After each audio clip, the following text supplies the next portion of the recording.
ناظرین اکرام، آج کا بیان صرف سننے کے لیے نہیں بلکہ محسوس کرنے کے لیے ہے، کیونکہ آج ہم اس راز پر بات کرنے جا رہے ہیں جو ہر دل کو نصیب نہیں ہوتا، کہ اللہ کسی بندے کو اپنی طرف کیسے کھینچ لیتا ہے۔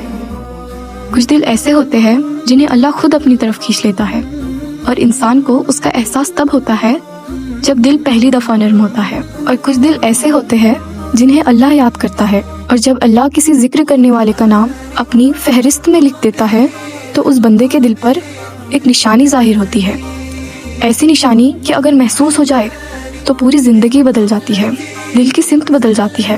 انسان کو خود سمجھ نہیں آتا کہ یہ کیا ہو رہا ہے، کیا میں اللہ کا ذکر کر رہا ہوں یا مجھے اللہ یاد کروا رہا ہے۔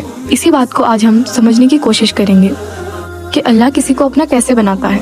یہ خیال بہت سے لوگوں کے دل میں آتا ہے، مگر بہت کم لوگ اس کی حقیقت تک پہنچ پاتے ہیں۔ انسان عبادت کرتا ہے، سجدے کرتا ہے، کوشش کرتا ہے، مگر ایک وقت ایسا آتا ہے جب رب قرآن میں فرماتا ہے کہ اللہ خود چن لیتا ہے جسے چاہتا ہے اپنی یاد کے لیے۔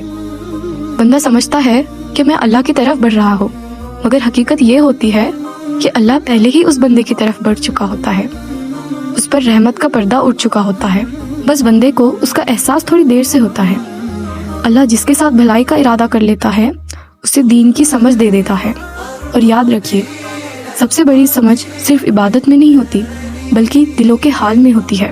جب انسان یہ سوچنے لگے کہ گناہ کے بعد دل بھاری کیوں ہو جاتا ہے، اذان کی آواز سن کر دل کیوں پگھل جاتا ہے، اور رات کی گہری خاموشی میں دل کیوں اللہ کو پکارتا ہے، یہی وہ مقام ہے جہاں دین کی سب سے گہری سمجھ اترتی ہے۔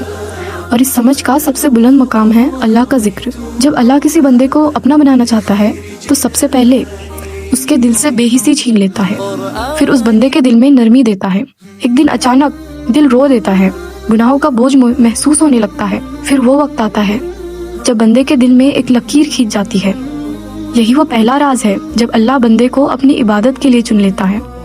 کچھ دل سوتے نہیں، بس اللہ کے ساتھ سفر کرتے رہتے ہیں، ہر دھڑکن میں وہی نام دہراتے رہتے ہیں جس نے انہیں زندہ رکھا۔ انسان بے ہوش ہو جاتا ہے، تھک جاتا ہے، بے جان ہو جاتا ہے، مگر دل نہیں سوتا۔ دل کے اندر بس اللہ کا ذکر چلتا رہتا ہے۔ اسی لیے اولیاء کہتے ہیں بندہ سو جاتا ہے مگر دل نہیں سوتا۔ اور قرآن میں بھی اسی بیداری کا ذکر آتا ہے۔ اصل اندھا وہ نہیں جو آنکھوں سے نہ دیکھ سکے، اصل اندھا وہ ہے جس کا دل بیدار نہ ہو۔